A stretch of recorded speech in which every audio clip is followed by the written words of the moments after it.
We're about news, commentary, conversations, truth, liberty, and God. We stand for American values and our flag.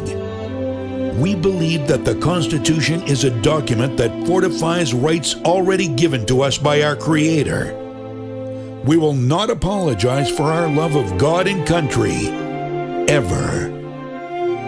We are Right America Media.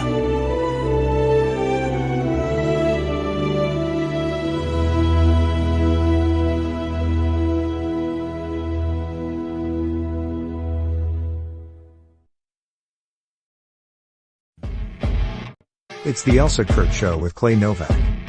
Serving up trending news and conservative views. Brought to you by the Elsa Kurt Collection. And Refuge Medical.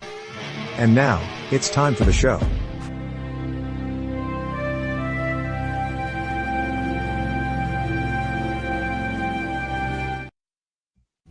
Well, hey now, what's up, Clay? How are you? What is that from? Well, hey now? I feel like it's from something. I think that was that bad 90s bands. Was it Smash Mouth?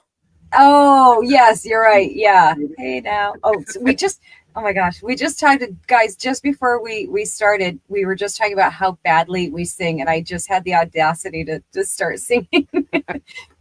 Ignore that, people. You didn't hear it. Nobody heard anything. No, there will be none of that. It is that bad. It is that bad. We both agree that we're terrible singers, and yes, it doesn't stop either one of us. So whatever. Yeah. It's all good. How you been, Clay? I'm good. It's a busy time of year for everybody. We're approaching the holidays. Kids are getting ready for fall breaks, and then Halloween is just around the corner. Are you a Halloween girl? Are you? I am not. I never have been. Not even when I was a kid.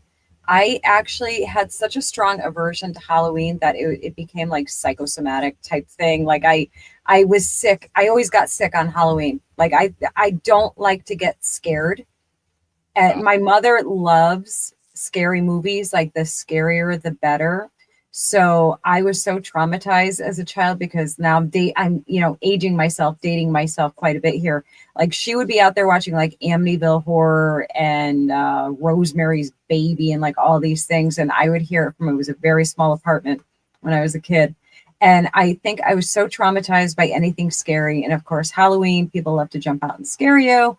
So strong aversion to it. And now I get to say, well, I'm a Christian, so I don't really celebrate that. It's because I'm a big chicken and I'm terrified, and this is just bonus. So long answer, I do not. Do you guys? No, so as a kid, Chicago was always like, it could be 90 or it could be, 32. So there were a few Halloweens with the Christmas coat or with a winter coat over that costume kind of thing. Yeah. There were plenty of Halloweens, just drowned in rain. But I kind of stopped doing the Halloween thing. Like, when I was in the Army, the military would do a great job. I'm fairly confident the military is who invented the trunk or treat concept, which is great for little kids. It really is. But honestly, I think, so many local places now are like, we're not trick-or-treating on Halloween. You're doing it on Thursday, or you're doing it on whatever random day that they select. And I think that kind of takes away from it. And I am way over scary movies. Like it's not a thing anymore. So, I'm definitely more of a turn the lights off on Halloween and sit in the basement or the back of the house and not answer the door when kids come. So maybe if there's a thing as a Halloween Grinch, I might be that guy. Yeah. I'm right there with you. I'm getting more and more confident, Clay, that you and I are like twins separated at birth by a few years. No. Yeah. I can't do it. Do you remember those Halloween costumes from when we were kids? Like those nasty plastic masks. The plastic mask with the elastic stapled in that 5 minutes after putting it on would snap out. Yeah. Yes. Oh, I remember those. Oh, they were so awful. And if you were so blessed to have an older brother, he would come up and stick his finger right in the back of that elastic and just snap it right at the back of your head, and you start crying. An older sister would also do that. Oh, so it's just an older sibling thing. Yeah. Yeah. You guys relate. That's also why Gen X is claustrophobic, those masks. All of Gen X has a claustrophobia, and it comes from those Halloween masks. Yeah, I think you're absolutely right. I can even, as we're talking about it, I can even remember the smell of that plastic. Yeah. Trying to breathe through that little mouth hole. Oh, yeah. Yeah, and you're literally like, yeah. It's so bad. Oh, yeah, I feel re-traumatized all over again. So, yeah, guys, we want to know from you. You celebrate this holiday? We'll call it. I do celebrate the candy though. Like I'll buy all that candy and pretend like I'm going to do it, but I don't at all. Oh, Clay, we got a lot of stuff. We got a great show for everybody. Topics that we did not expect to be still talking about, yet we are. Yes. Oh my goodness. They said he was running the country. Turns out it might have been a pen. Washington's 5th week of shutdown proves politicians love their paychecks more than yours. While D.C. fights, Trump's in the Pacific making real deals, alliances, minerals, and muscle. Back home, a New York candidate's citizenship comes under fire. At the border, ICE and patrol finally tighten the reins, and the left, still trying to figure out when their big tent turned into a divided house. Oh, and there's a new AI kid on the block ready to rival Wikipedia. Now it's time for the show.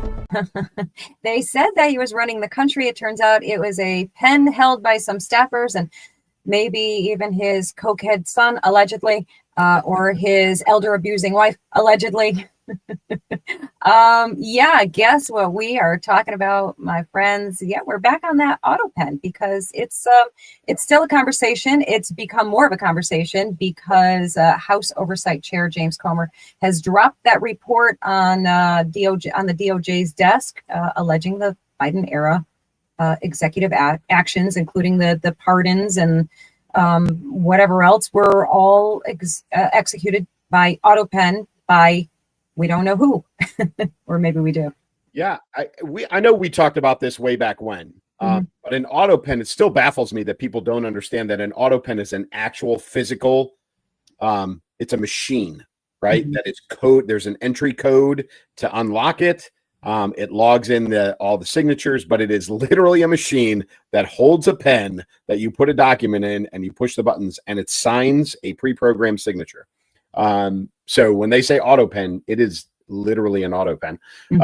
But yeah, so it's come up with more detail that the auto pen in President Biden's office was used by people, not him, and also not authorized by him.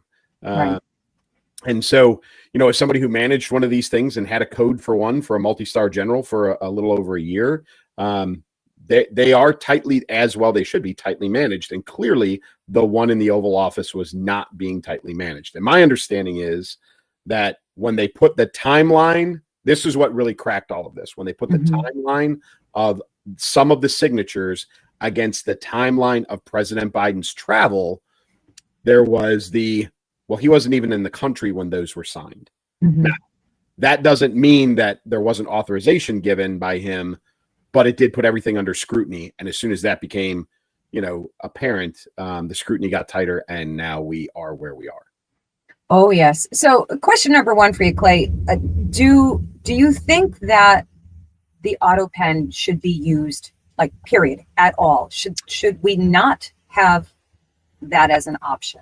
I think there should be clear stipulations on what it is used for, like what legally, like there should be a statute, a law, something, on the books that says you can use it for and you cannot use it for. And I think more importantly, you cannot use it for, like, that specific list should be very, very clear.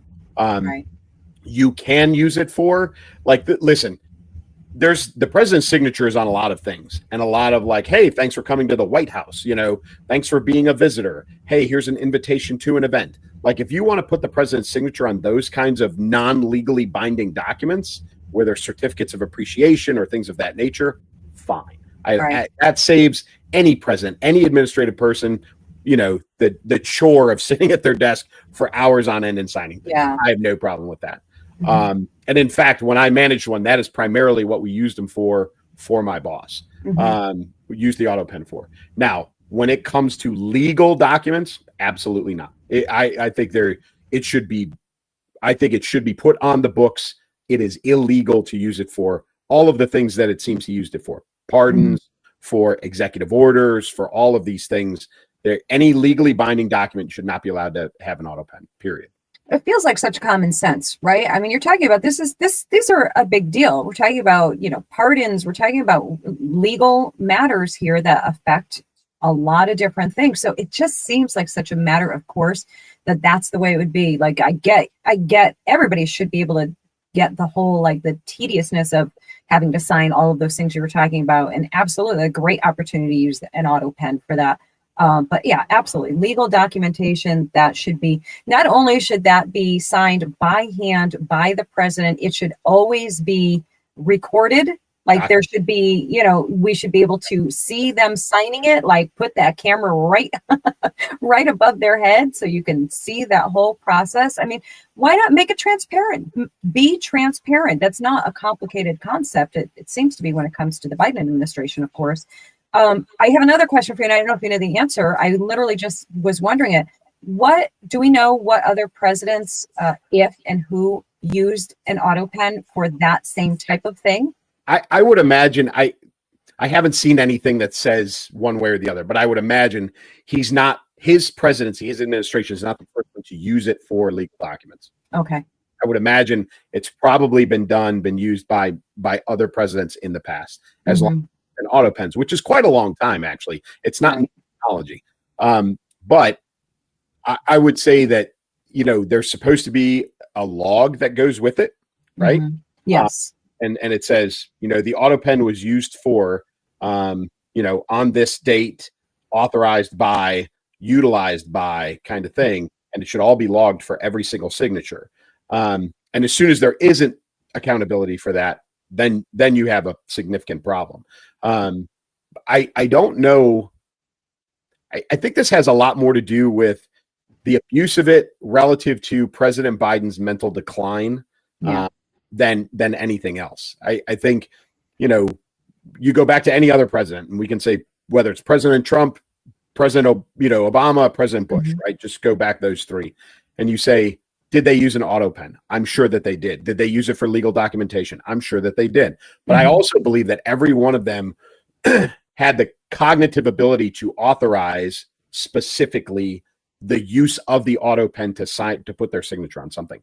I think the point of contention is that President Biden may or may not have had that cognitive ability, and his staff clearly abused the fact that he didn't. Right. And that's really what I think is up for debate. And I think it's what the DOJ or the House Oversight Committee, who forwarded this to the DOJ and gave it to Pam Bondi and said, we need to really pursue legal action on this. Now, the people that it really is, I think, is being focused on are all of the Biden family pardons, the preemptive pardons, right? You remember we talked about this. The preemptive pardons were the ones that drew a lot of attention. The entire Biden family, Fauci, General Milley, and a handful of others who hadn't committed a crime, hadn't even been at the time accused of a crime or even indicted of a crime, but had been given a preemptive pardon. And I think that is where a lot of this is going to focus. And I think a lot of that, guys like Adam Schiff, and others who I think are also on that list. I think that's where the focus is at right now. And I can't believe that 9 months, 10 months past, we're still talking about this, but evidently there's enough evidence out there for that House Oversight Committee to kick it to the Attorney General and say, we need to dig into this for reals. Yeah, I tend to think that it took that long because they were making sure every I was dotted and every right. I mean, you absolutely have to, and I'm sure Pam Bondi said, "Don't bring it to me until you have something ironclad," because I don't want to have to reject it, because that's going to open a whole new shitstorm. Excuse my language, guys.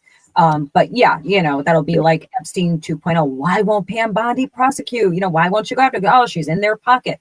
So I think that's. And this is going to go to the Supreme Court.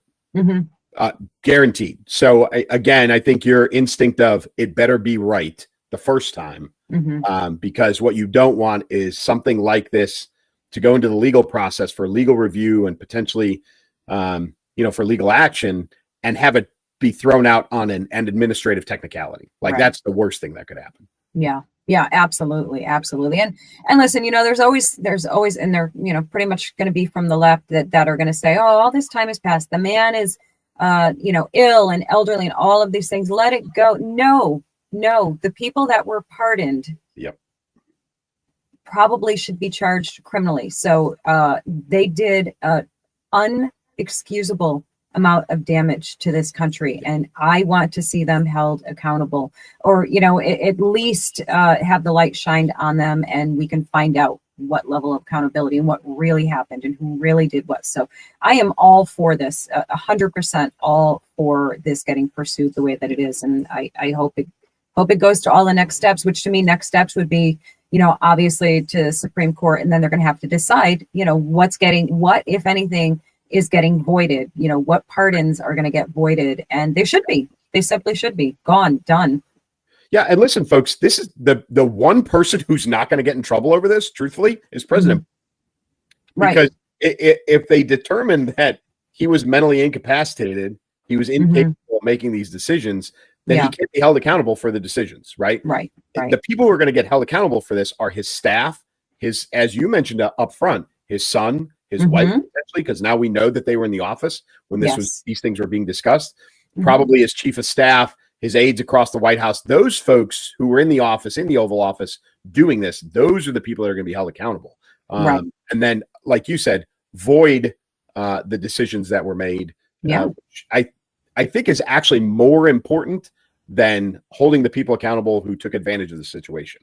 I think, making sure that we void those actions and allow justice to take place when it needs to for people like the Biden family, Hunter specifically, and his brother, as well as, probably Fauci and some others. So, listen, folks, this is not over. We're going to hear about this for a little while because, as Elsa said, the Pam Bondi decision on how she's going to handle this and how quickly is going to see how long that this takes and how long it drags out. Yeah, absolutely. And that will start, pending the results of that, that has a potential to start a whole snowball effect of things, because then the next question is going to be, okay, so he's been determined to have not been having his faculties about him to make these decisions. So these decisions are void. What else should be void here that he made decisions on? And it's going to be very interesting to see what happens. I'll be watching it very closely for sure. Okay. Week 5.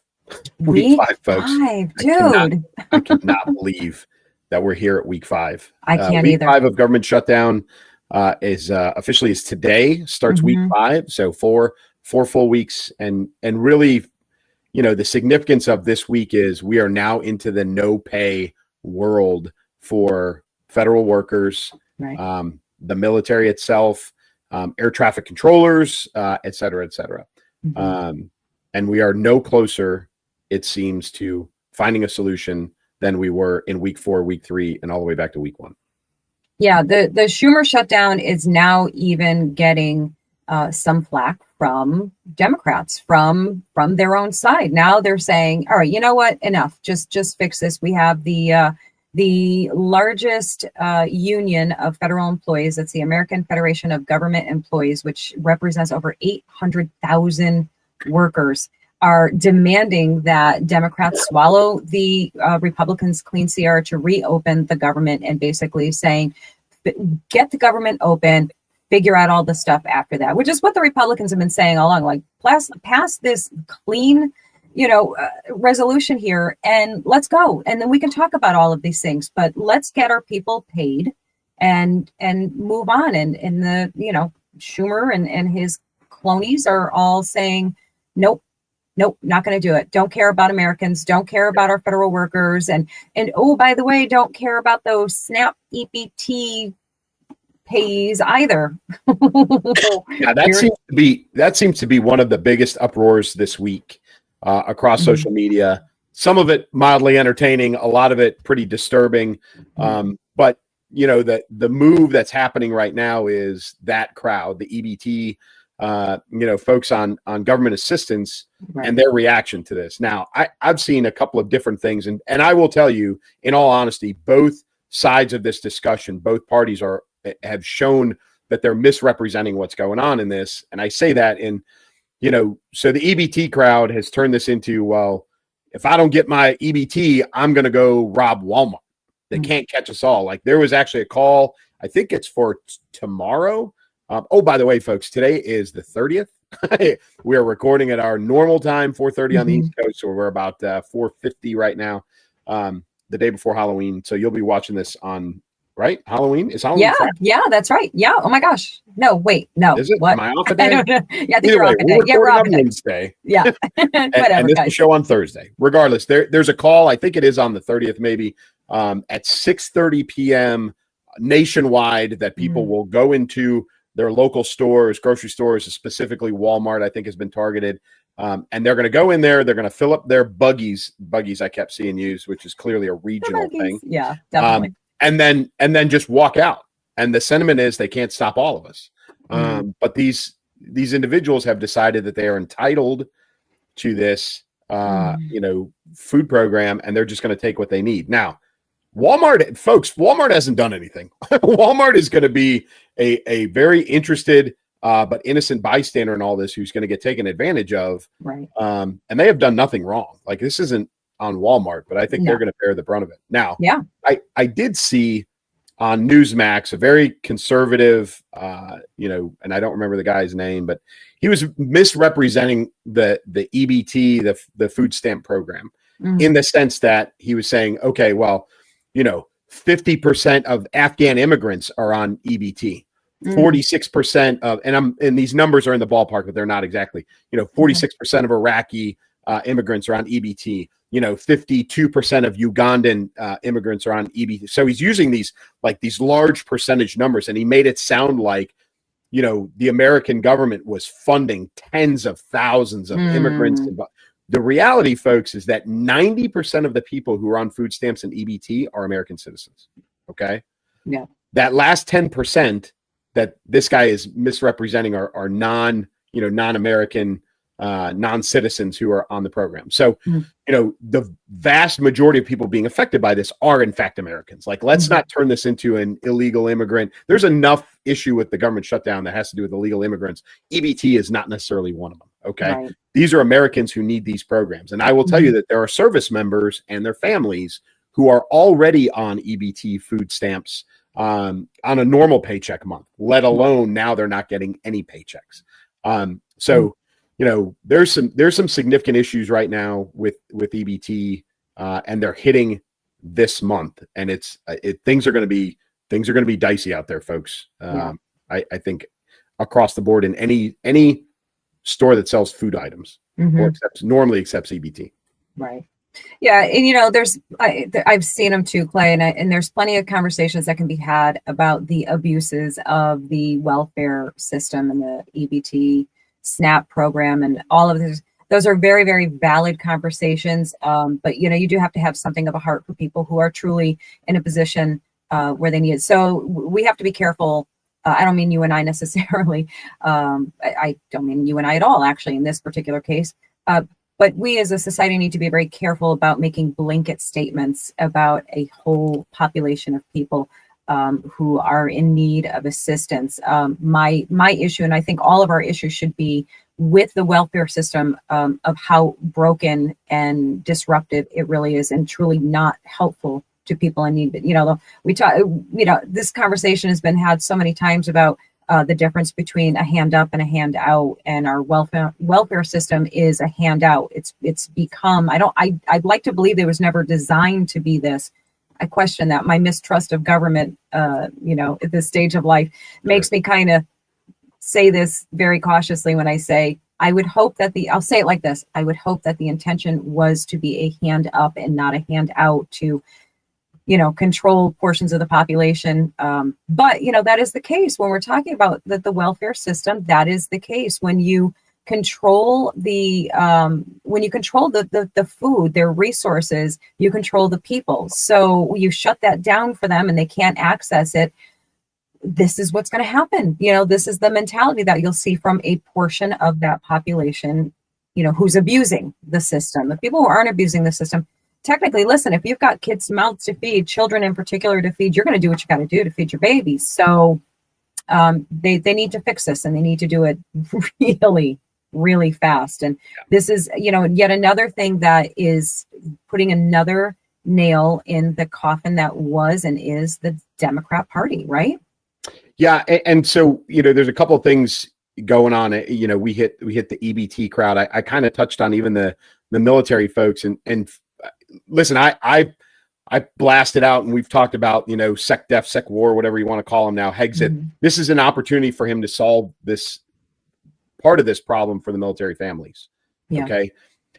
And I said this: there are military families that even on a normal paycheck month are on government assistance programs. Like you've got a young, couple with a couple of kids, and they're lower enlisted folks. They're not making a lot of money on a normal month, and they're on government assistance. Now they're not even getting paid by the military. Mm. And just so people understand, if you're a single service member and you're living in the barracks, okay, you get a meal card to go eat in the chow hall. Okay. So that's part of your monthly, you go and you get paid. It's in your check. They don't even touch it. You just go in and you're in the chow hall. Families and folks who live off the base, they get a subsistence in their paycheck for food. But if they're not getting paid, they're not getting that. So what I recommended was that sec war, sec def, hexith, whatever he wants to be called, open up the chow halls to all the military families and allow them to run a tab until this is over with. That would allow service members and their families to eat really 3 squares a day. And then after it's over with, they can either settle a tab or do whatever he decides to do. I think he should just throw it away. But regardless, there's a solution there. Everybody else, though, like everybody else who is on food stamps and subsistence, government assistance programs, there's no solution out there. For the folks that really, really need it, other than churches. Yeah. And listen, I know you're a Christian, and I know that you spend a lot of time, right? And churches used to be the hub for charity, not the government, right? It came from churches, it came from goodwill of just people trying to be good human beings, and has since been replaced in a lot of ways by the government. I think we need to kind of relook that. I think there's food pantries out there that probably could use some donations right now that people need to lean on. I think there's some other charity programs, not government affiliated, that we need to get to. And I think those can be some of the solutions for this. But listen, folks, this, air traffic controllers, you expect some flu this weekend. They are now not getting paid. You've got, as you said, Elsa, that, all these federal workers aren't getting paid. Federal law enforcement is not getting paid. You've got a lot of folks out there doing a lot of things that are not getting paid. And folks, there's no mistake here. This is the Democrats doing this. Right. Hakeem Jeffries he said it today, we have a floor that we're not going below. Right. So he has put a hard line and said, we will not vote. We will not open the government again until until the Republicans come up to where our baseline minute. So they're not even negotiating. They're not even open to discussion, with the exception of a few, including Fetterman. They are the ones that are holding this up. And there are a lot of politicians out there that are saying, and don't mistake this, folks, just because there's a Republican in the White House, they control the Senate, they control the House, and they control, quote unquote, control the Supreme Court. That doesn't mean that they can do this without, help from the Democrats. This has to be both parties in the middle of this. You can't just blame Republicans for this, because the president can't fix this. As much as everybody wants to say Orange Man bad and blame it on President Trump, this is not it. He can't fix this. No, all of this talk from the Democrats blaming, Trump, namely, and the GOP for this. You all are the ones holding this up. The Republicans are not saying we're not going to discuss this ever. They're saying we're going to put this is on the table for discussion, but we need to get the government open. We need to have this open to take care of our people here, and then we can discuss it. But we're not going to be bullied into throwing a bunch of BS in there that doesn't belong in there. We're not going to cower down to you essentially holding the American people hostage. It's not acceptable. We don't negotiate with terrorists, right? I mean, that's our thing. Yeah. So yeah. It's hey, folks, just for the rest of the world, for the rest of us, the rest of America, just be aware that it is going to get dicey in some food places over the next few days, and hopefully not, but few weeks potentially. So, if you can avoid those locations, but obviously a lot of people can't. So just be aware of your surroundings when you go into grocery stores, Walmart, places like that, because the amount of crime is about to increase. Yeah, pretty significantly. Yep. So just be aware of your surroundings.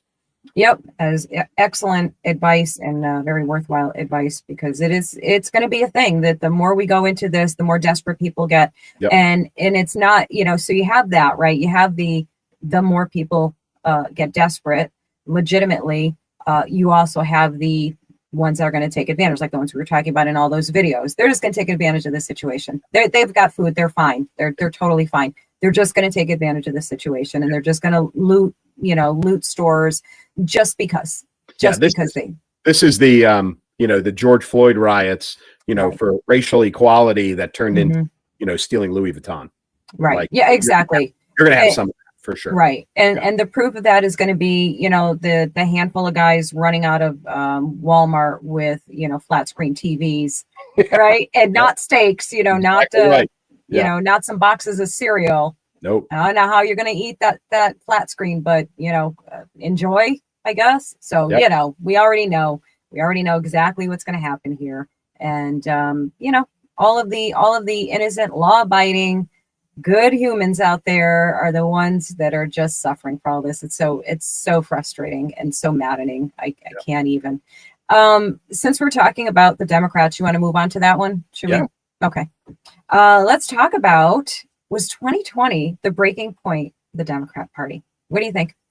Yeah, I believe it is. I a little bit of introspection over the last few days, and I was trying to go back. I've been watching specifically the couple of races that are going on right now, and you're talking Virginia governor, you're talking New York City mayoral, and those are the two big headline ones, and we're going to talk about New York City in a little bit.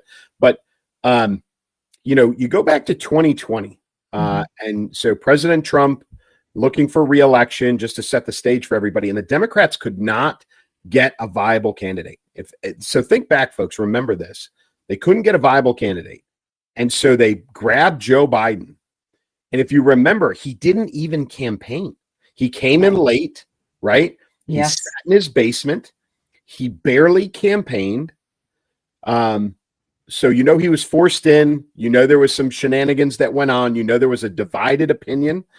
President Obama has been documented as saying, don't put it past Joe and his ability to F things up, or whatever the quote is. Oh, yeah. He was not a fan, right? And right. They needed someone. And so it was Biden, and then it was, the DEI hire of your buddy Kamala. My buddy. And then it was the 81 million votes. Yeah.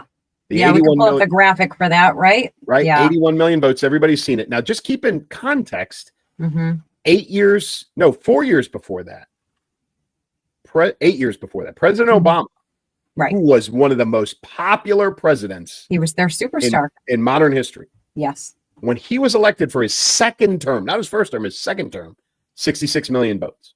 Right. And then Joe Biden, who didn't campaign, stayed in his basement, got 15 million more votes for that presidential election. And then, so he got elected, and then it became lawfare, right? The goal was to make sure that Trump, or specifically Trump, could not run again in 2024. Right. That was the goal. Yes. It wasn't even about it was about making sure Trump couldn't run. It was all of the lawsuits. It started off with the Mar-a-Lago raid. It's all of those things. And then you start to have the splinters. You started to have the squad became more and more prevalent, right? Right.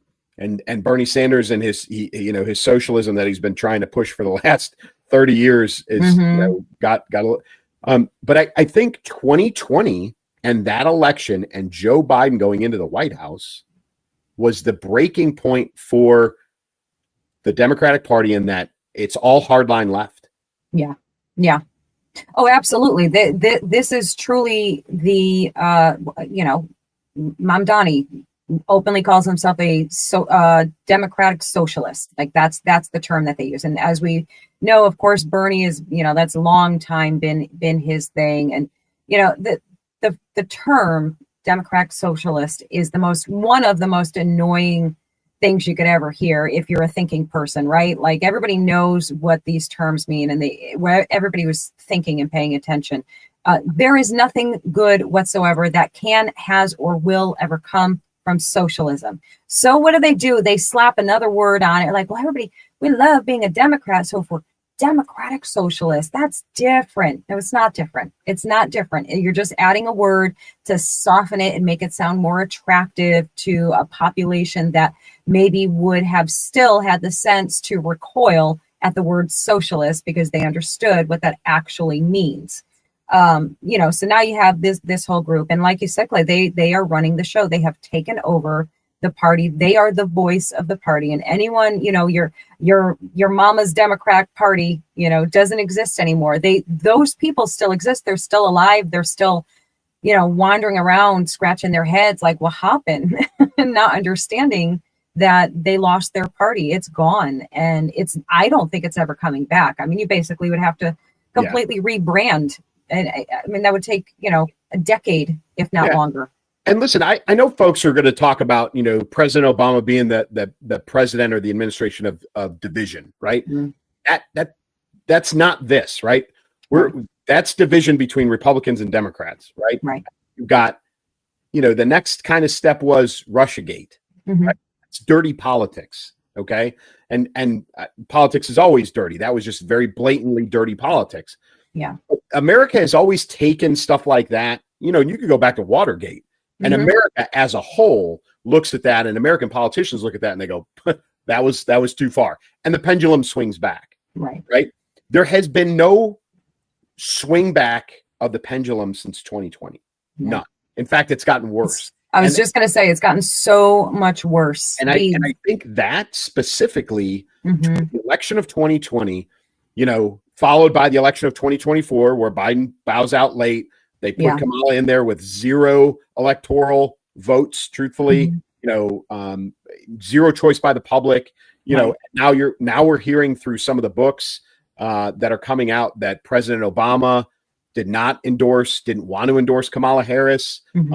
Nancy Pelosi, they supposedly had a secret meeting. Neither one of them was going to endorse Kamala Harris. And then when Joe Biden did it on stage, Nancy said, hey, the horse is out of the barn, and she did it too. And supposedly Obama called her up and said, what the F did you just do?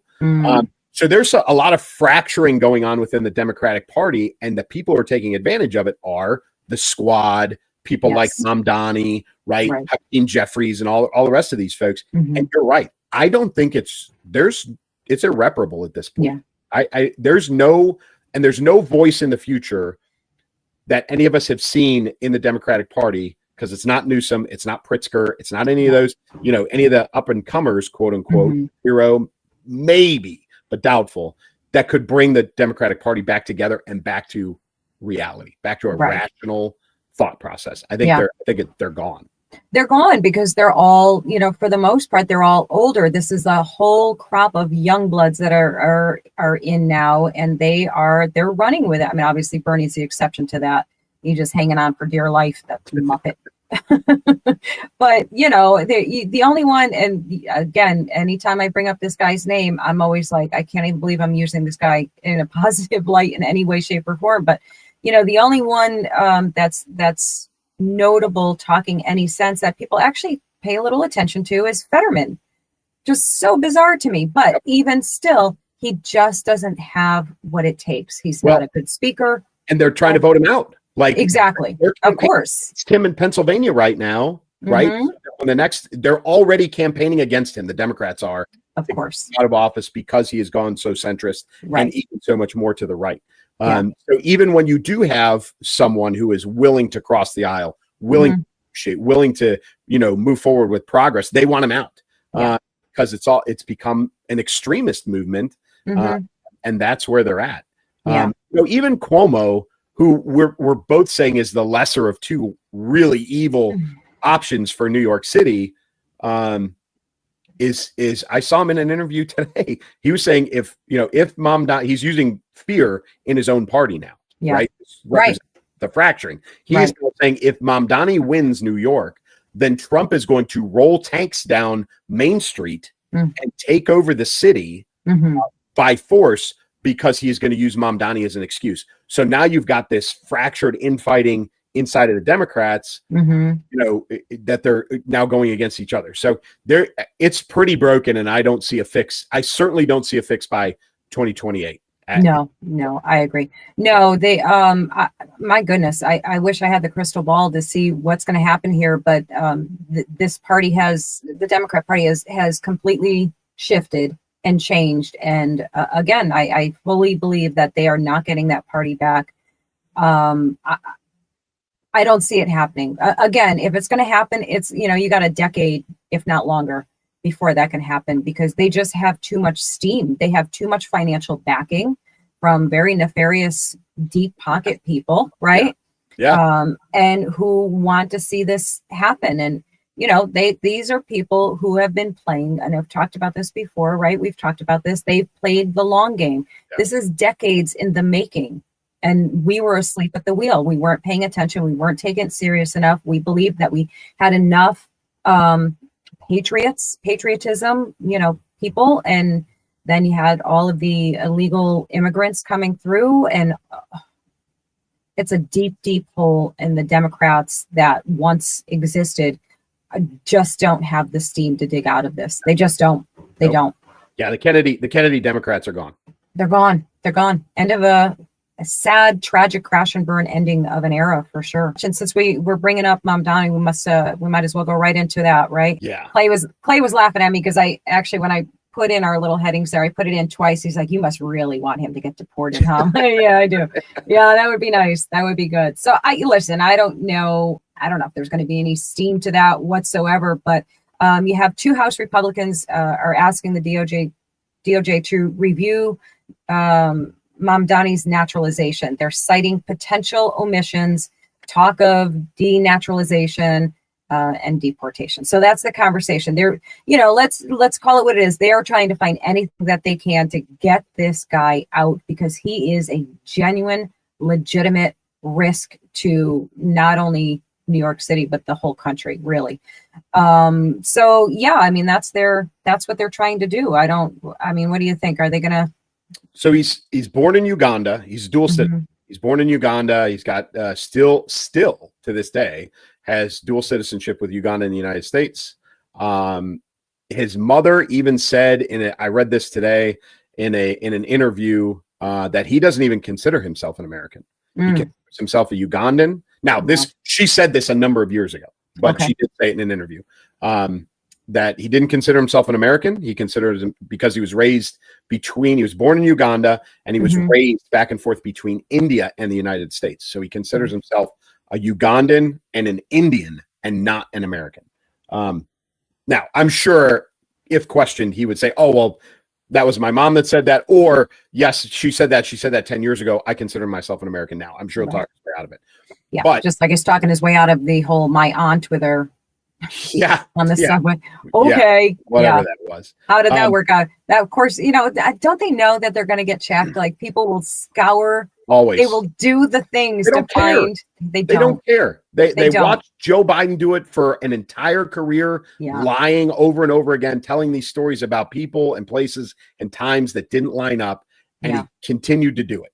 Right. And we all just caught on at the end when we're like, "Hey, the guy's senile." And in reality, he's been doing it for his entire career. And they've all been watching it and they don't care either. It's just the same thing. Right. Yep. So this effort to denaturalize, to take away his American citizenship and then deport him to Uganda has some teeth. And Marco Rubio, I think, has not necessarily weighed in on this officially. I would not put it past him to be on board with this and to take action on it. The question is this the American way? This is going to be an unpopular opinion. My opinion is no, it's not. My opinion is he is an American citizen. He has not done anything legally treasonous to the nation that anybody can prove, that he hasn't been tried for, and therefore he has every right to run for office just like any other American citizen. Because people don't like his politics is not a reason to take away his citizenship and send him away. People will argue with me, and that's fine, but I don't think that that's the American way. Unfortunately, I think the American way allows him to run for mayor of New York, be elected the mayor of New York, which will happen, and then thusly destroy the city of New York. And I know that people are worried about him as a threat to American businesses, to our most populous and most popular city in the nation, etc. But there's no legal reason to do this. Now, if they're going to find a loophole, like you said, and it's like, oh well, he left out one of his addresses, or whatever it is, some administrative reason to do this, right? Okay, then we're probably abusing the legal system in ways that, if it was used against us in the same way, we wouldn't be very happy about. So unpopular opinion, I don't think he should be deported. I really, really don't. Right. Isn't just that he, there was some conversation or some stuff that I had read basically to the effect of that he was a part, when he came here, he was part of a socialist or communist group or party or whatever it was. I don't think they use the word communist, but socialist, which we all know. We know what we know here. One leads to the other. Yeah, exactly. Like they're hand in hand here. They're married, basically. That because he was part of that group, that it makes his citizenship void or not possible because of that affiliation. So if that is, if it's as simple as that, then yeah, I hear what you're saying, Clay, and it's I don't disagree with you in the the moral, ethical sense of doing things, but I also have to say the exact opposite and say I really want them to find something, because this guy is going to get in otherwise, and he is an absolute detriment.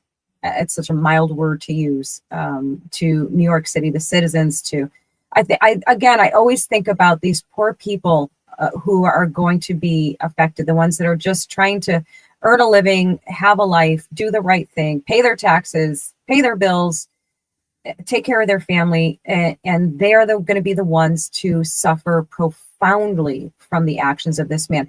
I have to show you guys, I just saw it this afternoon, and I snagged it for us to watch. Cuomo, who we do not like. let's just reiterate that every time.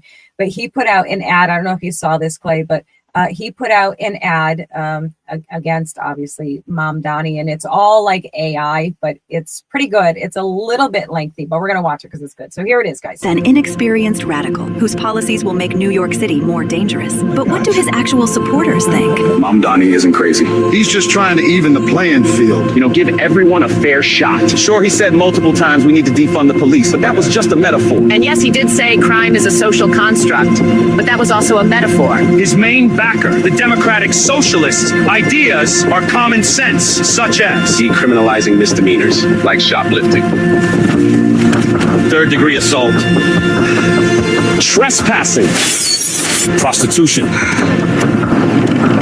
and drunk driving. With plans to decriminalize all drugs, Ma'am Donnie will be a job creator for drug dealers. Instead of helping us homeless get off the streets and into the mental health facilities we need, he wants to give us safe injection sites to do crack and let us sleep in subway carts. These are actual policies Mom Donnie and the DSA want to implement on day one. When a woman's being domestically abused, she finally won't have to deal with some pesky cop to arrest the abuser, but now a social worker to help, kumbaya the situation. Breathe in, breathe out. Mom Donnie is finally lowering jail sentences. guilty! But Mom Donnie says you're free to go. Woo-hoo! Who cares if legalizing prostitution statistically leads to an increase for sex trafficking of women and young girls by 70%? You can't have safety without equality. For They're unlawful abiding citizens like us. Globalize the intifada. I'm a criminal. I'm a criminal. I'm a criminal. I'm a criminal. Yep. I'm a criminal. For so wrong. For Zoran Mamdani.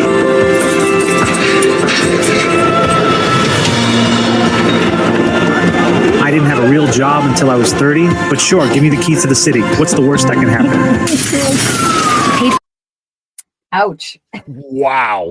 Ouch. Holy cow. Yeah, there were no punches pulled on that one at all. Yeah, say what you will, say what we will about Cuomo and his team there. That was a pretty in-your-face ad right there. Yeah. Again, folks, this is going back to touching on the last topic. Like, this is the broken fighting inside of the Democrat Party right now. Yeah. And again, he's fear-mongering a little bit. I don't think he's too far off of reality, but right. He's bringing it to the forefront. You know, the AI was a little sketchy, but it gets the point across. Yeah, exactly. But he did say it out loud. Like, he fully expects on the day of Mamdani's inauguration that Trump's going to roll tanks down Main Street, New York, and he's going to take over the city. So yeah, it's listen, if they can find, folks, I don't support Mamdani at all. Don't get me wrong. But if they can find that he lied on his citizenship application, then sure, absolutely, take it away from him, send him away. But again, if we're reaching for straws that he didn't dot an I, and it was an administrative error versus a blatant, attempt to defraud or lie, then, I think we've got a different discussion to have. But it's folks, it's coming. We're like, what are we, a week, 2 weeks away? Less than, right? Yeah, it's I feel a deep sense of dread with the whole thing. I just feel like it's a foregone conclusion of what's going to happen here. I did see that they said Cuomo made some big leaps there, but I think Sliwa is not backing down. He's not backing out, right? I mean, he's dug his heels in. Listen, we already kind of, the writing's on the wall here. You know what's likely to happen, and act accordingly. I will speak on behalf of my soon to be adopted, well, not soon, but soonish, adopted state of Florida. Don't go there. Stay out. Don't do it. A lot of them planning it already. Oh yeah. Yeah. Long Beach is the destination. I heard there's a couple of Florida is the primary destination for the New York escape. So and I know Governor DeSantis is, I'm sure, ecstatic about that. Oh yeah, I am sure. But oh, all right. So we've got two last ones here. I think it's a nice one. I like it. So we'll do this one first. Let's talk about Trump's trip to the Pacific, and let's just start it off with a little bit of fun from it here. Here we go.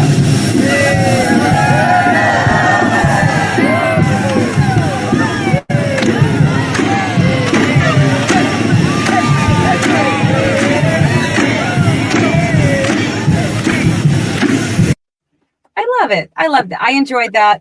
I think we all enjoyed that. So they love him. They do. They loved him. And, this isn't a frivolous, dumb trip that people are, because, the left, I'm sure, I don't even know, but I'm sure they're saying things like, oh, it must be nice to just leave, crisis at home, right? And go have some fun with your new little friends. And I'm glad they're more important to you than we are. They're saying all the obnoxious things.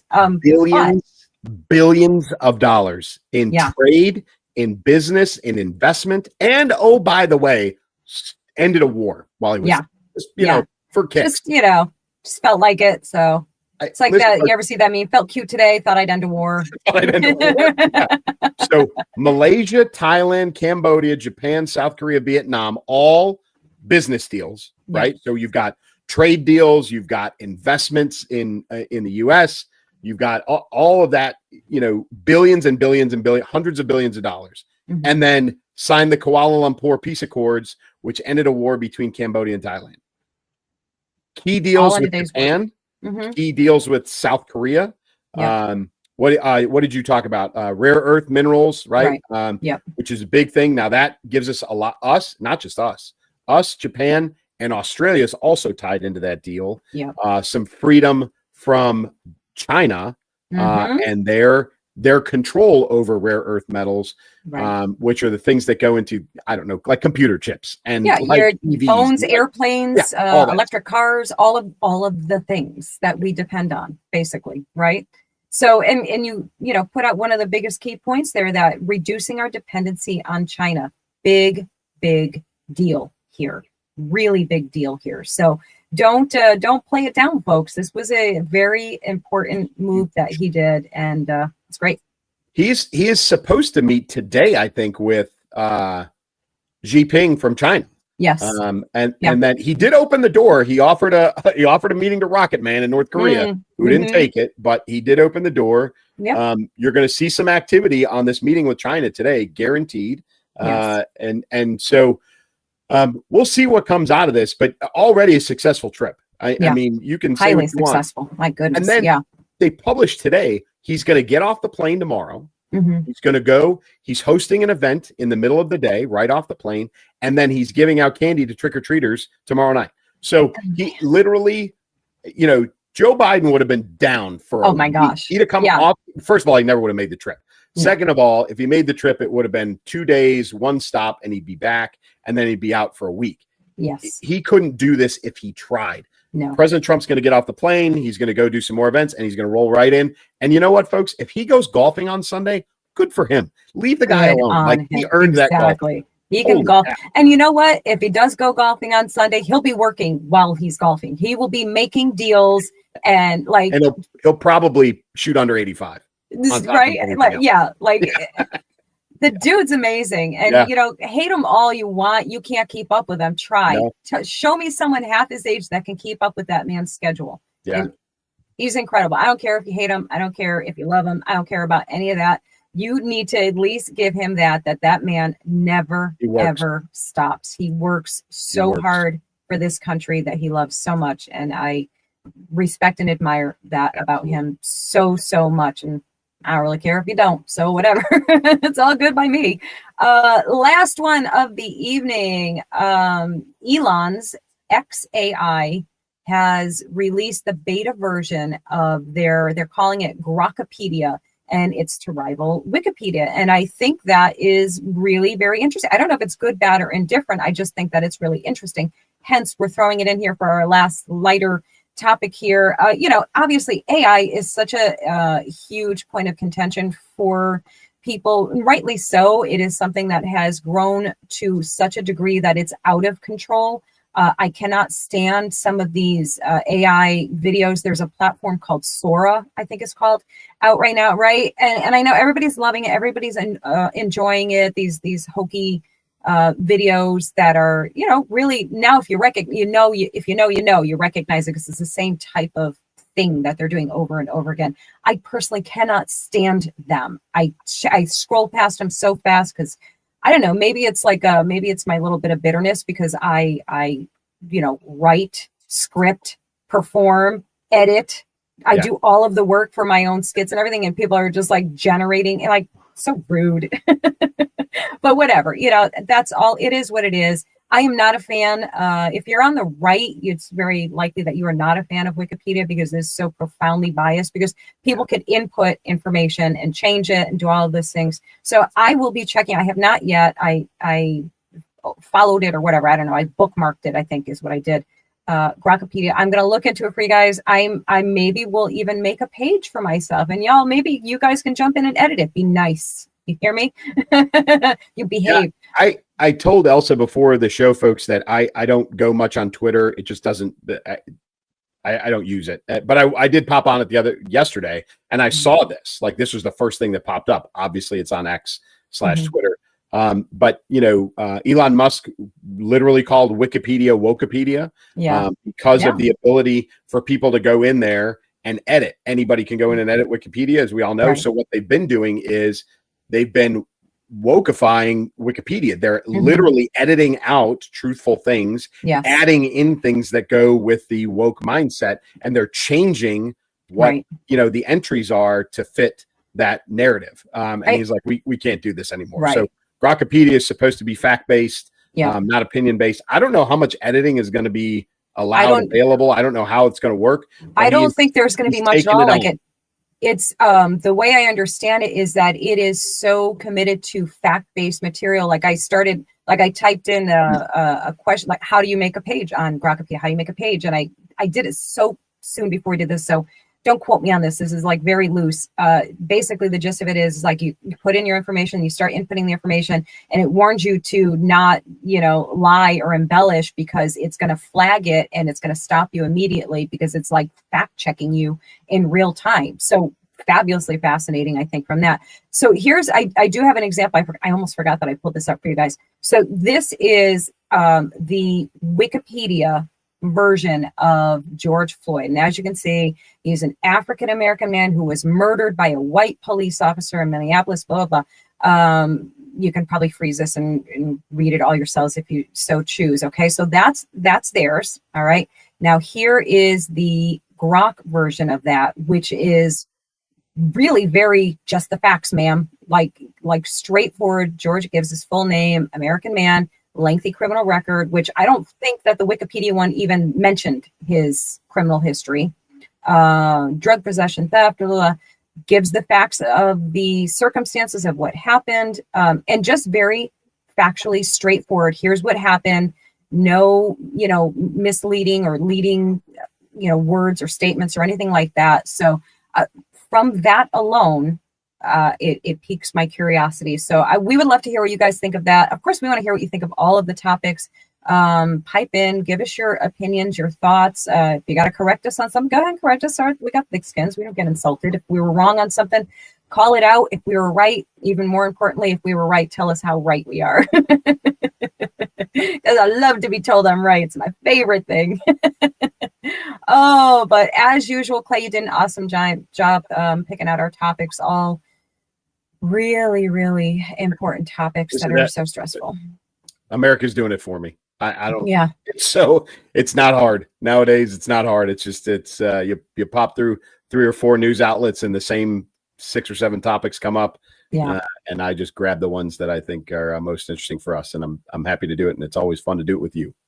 Thank you, my friend. Awesome. And you guys are also our absolute favorite part of doing this every week. We thank you for tuning in. We thank you for sharing the show and supporting us and giving us feedback and all those great things. We're so appreciative to see the show growing. We love you guys very much, and we will see you all in next week's episode. Clay, you go ahead and close them out. You got something to say. Go ahead. I do. Everybody has to congratulate Elsa. 400,000 followers. Oh, yeah. Like, that's a huge thing. I'm just happy to be riding the coattails, folks. But 400,000 followers, that's a big milestone for Elsa. Congratulations to you, lady. Thank you so much. Happy to be your partner and proud for you. So give everybody, folks, just give Elsa a little round of applause in your living room. And we will see you next week. And from me, as always, keep moving, keep shooting. Take care, guys. Thank you. Combat veteran Terry Davis thought he left the fight behind. In Tampa, he uncovered a deadly conspiracy. Now, he's back home in Chicago, and war has followed him to his doorstep. Gangs armed like soldiers, a shadowy enemy rising from the past, and one man who refuses to stand down. From the quiet suburbs to the shores of Lake Michigan, Terry Davis will risk everything to protect the people he loves, because that is his cross to bear. Clay Novak's explosive new novel, Cross to Bear, Book 2 in the Terry Davis series. She's the voice behind the viral comedy, bold commentary, and truth-packed interviews that cut through the chaos. Author, brand creator, proud conservative Christian, this is Elsa Kurt. Welcome to the show that always brings bold faith, real truth, and no apologies. We're about news, commentary, conversations, truth, liberty, and God.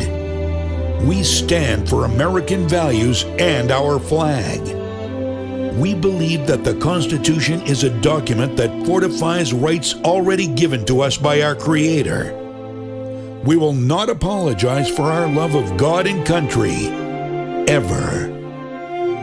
We are Right America Media.